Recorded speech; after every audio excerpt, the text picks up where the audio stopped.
ማርያም ሆይ አትፍሪ ብሎ ያረጋጋት ካንቺ የሚወለደው መድኃኒት ነው አላት።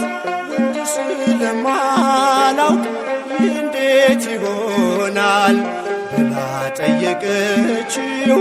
ድንግልም ደንቋታል። ከሴቶች መሃል አንቺ ልዩ ነሽ፣ በሕግ ሳይሆን በድንግልና ትወልጃለሽ። ይኩነኒ በከመ ትቤለኒ ይኩነኒ በከመ ትቤለኒ አለችኝ እናት በትሕትና በሥጋም በነፍስም